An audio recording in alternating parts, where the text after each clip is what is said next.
Três em um.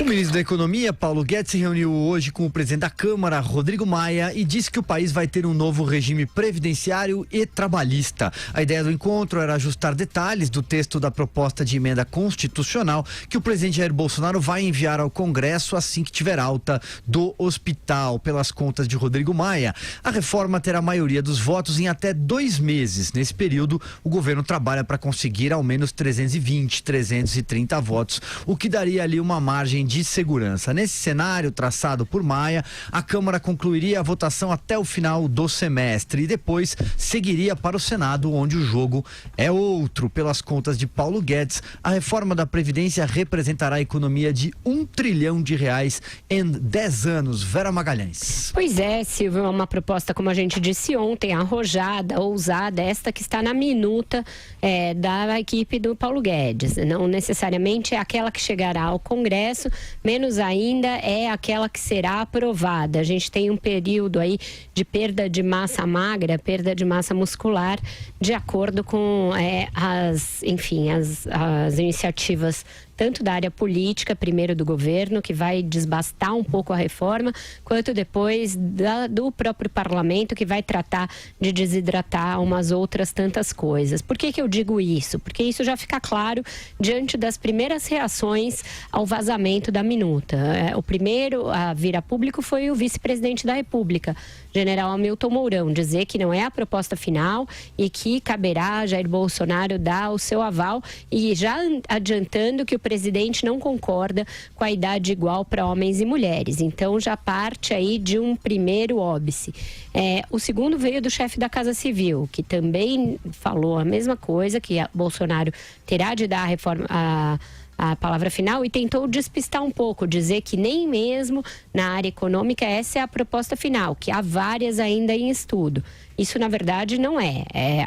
O que vazou, o que veio a público por intermédio do Estadão, é a proposta final da equipe do Paulo Guedes, é a proposta final da Fazenda, da Economia, do Planejamento, da Secretaria da Previdência, aquela que vai ter aí a missão de negociar politicamente o texto. E agora vai ser submetido ao Bolsonaro. Eu ouvi o briefing do general Rego Barros, do porta-voz. Ele disse a mesma coisa, que agora Bolsonaro vai começar a fazer reuniões com os ministros para tratar do texto da reforma, repetiu que ela é uma prioridade do governo, que ela será a prioridade no Congresso, mas também não firmou um compromisso com esse texto já divulgado. Então, a gente tem aí um caminho que é relativamente longo. Na verdade, a gente não sabe delimitar esse caminho. Por quê?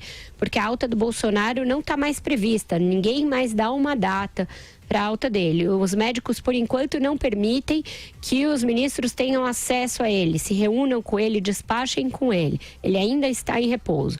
O porta-voz disse que esses contatos poderão começar caso ele tenha uma boa evolução, agora que está submetido a que seja ministrado líquido para ele. Líquido, só água, por enquanto. Então, eu acho que a reforma anda mais ou menos em compasso com a recuperação do presidente, que se esperava que fosse numa velocidade, se esperava, eu digo, a família, os ministros, os médicos nunca arriscaram aquela mesma velocidade que a família arriscava. E agora está se vendo que não vai ser assim tão acelerado. Então, eu acho que a previsão do Rodrigo Maia é um pouco otimista quanto ao tempo, sem que a gente saiba quando o Bolsonaro vai estar pronto para dar essa palavra final. E aí, Carlos André Azacil, com você.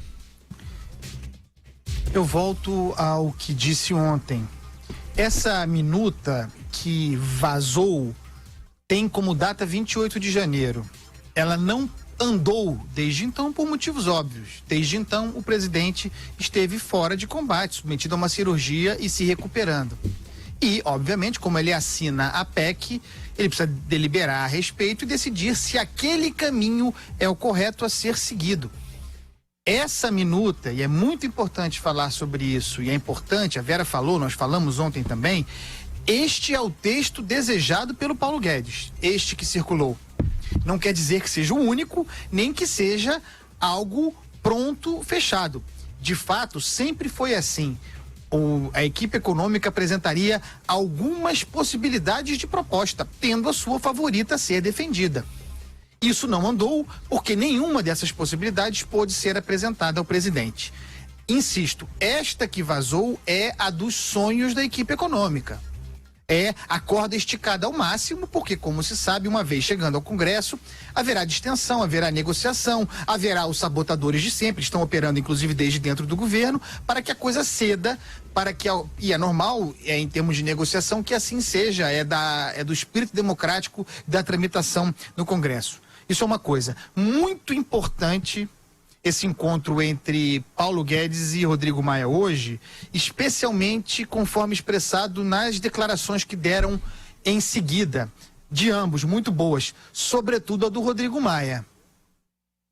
Este entendeu que pode, aproveitando um vácuo de articulação política na Câmara, que ainda existe, entendeu que pode crescer, se tornar um grande líder a partir da tomada para si dessa agenda da reforma do governo Bolsonaro, se aproximando do presidente e do Paulo Guedes, no caso do Guedes, como já está.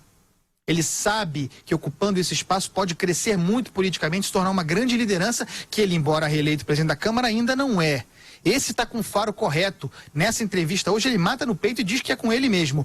Uma vez chegando à Câmara, ele vai fazer a coisa andar. Importante declaração. Outra importante declaração do Rodrigo Maia.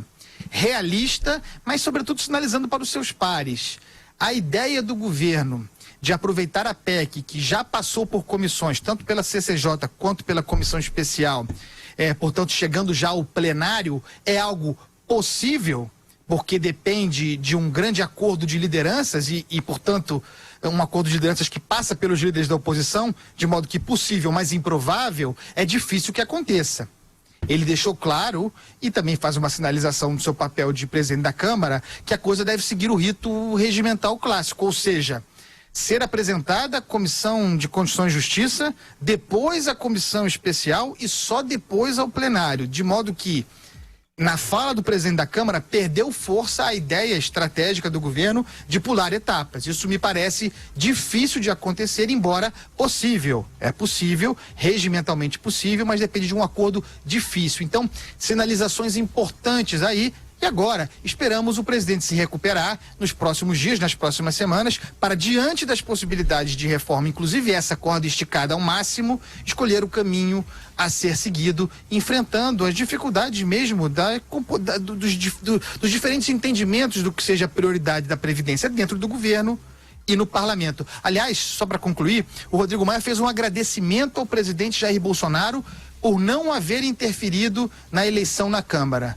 Fez referência ao Senado também, mas sobretudo na Câmara, porque no Senado não foi bem assim. É isso. Diga lá, Joel, suas primeiras considerações. Olha, o momento é agora. Momento de passar uma boa reforma da Previdência, que vai legar para gerações futuras brasileiras um Estado capaz de cuidar daquilo que ele tem que cuidar, que vai impedir que o orçamento da Previdência estoure, o custo da Previdência, o rombo da Previdência estoure e tome conta de todo o orçamento do Estado brasileiro. Tem muitas propostas em jogo. Uma coisa ficou clara, a gente ontem comentou aqui a minuta que foi publicada pelo Estadão, da reforma da Previdência que o Paulo Guedes, a equipe econômica quer, pelo menos uma das que eles querem, provavelmente a que eles mais querem, porque é bastante ambiciosa, bastante ousada, e eles têm na cabeça essa meta ambiciosa. Os especialistas estimam que ela traria uma economia de 1,3 trilhões de reais em 10 anos. Ou seja, ela é muito mais do que outras propostas que já foram trazidas aí. Já o Onyx Lorenzoni, também parte do governo, dá uma entrevista dizendo que o texto final da reforma levado até o Congresso será muito diferente. E estima que vai ser uma economia de quase 1 trilhão em 10 anos. Tirou aí pelo menos 300 bilhões de reais, portanto, da proposta que ele acha que vai realmente vingar e que será levada para o Congresso. A gente tem que lembrar que entre a proposta ser levada ao Congresso e a versão final, que de fato será aprovada, há uma série de negociações, o governo vai ter que ceder em diversos pontos para conseguir outros que são mais importantes, portanto o impacto total dela deve cair. A reforma do Temer, quando foi trazida originalmente, tinha uma economia ali de cerca de 800 bilhões em 10 anos.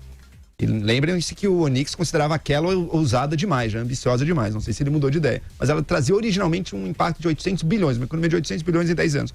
Como ela está hoje em dia, depois de todos os cortes a que ela foi submetida, ela está por cerca aí de 450 bilhões em 10 anos. Ou seja, muito menos do que era a proposta original. É o cálculo que terá que ser feito aqui. Seja qual for a proposta que o governo levar adiante, a de 1,3 trilhões, a de menos de 1 trilhão, 900 bilhões, talvez, não sei, no final das contas o impacto dela será menor.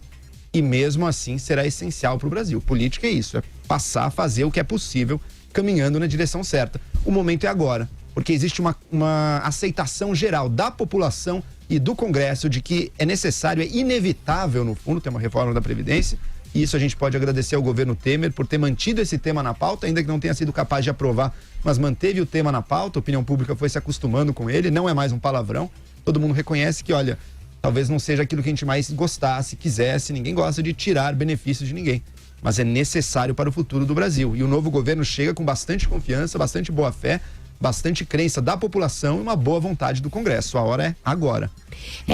E lá em Brasília foi possível ver o seguinte, o governo vai fazer todas essas ponderações e qualquer coisa que você mexa numa proposta como essa muda o cálculo final de economia, mas na ala política existe um sentimento de que se conseguir aprovar qualquer reforma, já vai ter sido um ganho extraordinário e o governo já vai ter aí um caminho livre para andar com a reforma tributária e com a abertura da economia. E fazendo essas três coisas, o país vai ter crescimento e aí o Bolsonaro pode se concentrar nas outras pautas, naquelas que levaram à sua eleição, aquelas de costumes, etc., que vão ficar para um segundo momento. Então, o sentimento do governo em relação à reforma da Previdência é andar o quanto antes, meio para tirar da frente. E é comum ouvir entre as fontes do governo o discurso de que pode não ser a proposta ideal, mas que será aquela possível e que o governo vai se empenhar, logicamente, em obter o máximo de ganho no longo prazo com ela, mas que não se preocupa em fazer uma reforma definitiva, que sabe que outras podem vir, tanto aquele que colocou aquele gatilho a que eu me referi ontem, para que não fique na Constituição a questão da idade mínima. Tem uma coisa que o Joel se referiu, o fato de o Onyx não ter querido partir da reforma do Temer. Eu conversei sobre isso com ele. Ele tem uma explicação hoje, que eu não sei se é um revisionismo ou se é uma explicação que faz sentido desde o início, de que seria condenar o governo a uma derrota já antes da sua largada, ter comprado aquela ideia de levar a cabo a reforma do Temer. Porque era um Congresso, na sua maioria, derrotado, que ia cobrar um preço muito alto para votar uma proposta que era insuficiente. Que então, graças a essa operação política dele para abortar essa ideia, foi afastada a possibilidade de uma derrota ainda antes do início, o que aí sim jogaria por terra qualquer possibilidade de aprovar qualquer reforma. Essa é a explicação do ministro da Casa Civil. Diga lá, Andreasa. Mas é revisionista, né? O motivo não é esse. A ideia de aproveitar a proposta do Temer, já tramitada, era usá-la como base, mera escada para pular etapas. O problema disso, que não foi considerado, mas o Rodrigo Maia, embora não tenha falado isso expressamente, deu a entender, o problema de fazer isso é correr o risco de judicializar mais uma matéria no Congresso, porque se você tem um rito estabelecido para uma PEC, ou seja, passando pelas comissões antes de chegar ao plenário, e você pretende pular essas etapas, desrespeitando o direito da minoria, dos partidos de oposição, de discussão em comissão, tramitação, esclarecimento à sociedade, você abre uma brecha perigosa, porque já experimentada, para que esses partidos, esses grupos de pressão, entrem na justiça, no Supremo, questionando o procedimento, a supressão dos seus direitos regimentais. É por esse motivo, me parece, que o Rodrigo Maia, embora entendendo e dizendo que é possível pular etapas, prefere cumprir de novo todo o caminho. E faz sentido essa argumentação jurídica. Porque eu insisto, é possível, ele mesmo diz, pular etapas, mas precisaria de um acordo com o PSOL, com o PCdoB, com o PT. É possível esse tipo de acordo de liderança para isso? Me parece que não. Não sendo possível, correndo o risco de atropelar esses partidos, dando brecha para a judicialização, melhor seria cumprir algo como 2 meses de tramitação em comissão, usando esse tempo, inclusive, para convencer os parlamentares da importância da proposta. Eu acho que ficou claro nessa altura que vai ser difícil pular a etapa, vamos desde o começo e que, enfim, talvez seja o melhor. Exato. Se for para alterar substancialmente a reforma que está dada e pronta para ser votada, melhor fazer uma nova mesmo, né? A ideia de manter essa só faria sentido se fosse para votar exatamente o projeto que já estava aí aprovado nas comissões, que traria essa economia de 450 bilhões. Se der para ser mais ambicioso, talvez valha a pena. Vai demorar um pouquinho mais aí, vai passar por todo o rito novamente, mas pode ter um resultado mais duradouro, garantindo com folga aí o primeiro mandato do governo Bolsonaro, para ter um governo capaz de fazer as outras coisas. É importante frisar que a reforma da Previdência aqui, ela não está em conflito ou em concorrência com outras finalidades que o governo possa querer. Não é que a gente vai gastar um capital nela que vai faltar para os outros. Ela é a condição de possibilidade para as outras coisas que o governo quiser. Tanto do ponto de vista do orçamento, porque daí o governo, o Estado brasileiro terá orçamento para fazer novos projetos e investimentos, quanto do ponto de vista da popularidade e da aceitação do governo, que se não conseguir isso, vai ficar numa situação muito ruim de confiança do mercado e, por sua vez, quando a economia piorar, também dos eleitores. Então, uma boa reforma da Previdência agora, ambiciosa mesmo, ela permite, inclusive, os próximos passos e os próximos projetos desse governo aí. Eu só torço para que não sejam as tais pautas dos costumes, porque ali é perda de tempo total. Mas as outras coisas boas que o governo quiser fazer, dependem mas sem essa dúvida daí vai vir, dela. não tem como evitar. Provavelmente virá, a gente vai discutindo passo a passo. Mas vindo ou não, Joel, quais forem elas, dependem de uma boa reforma da Previdência agora. É o seguinte, vamos aprovar a reforma da Previdência, Joel, vamos dar prioridade para ela, como nós temos falado aqui, realmente militando por ela, para que o pessoal possa, para que a garotada possa brincar no parquinho ideológico depois livremente. Faz a reforma, libera o setor produtivo, gera emprego, e aí vai todo mundo pro parquinho ideológico, ninguém vai nem perceber.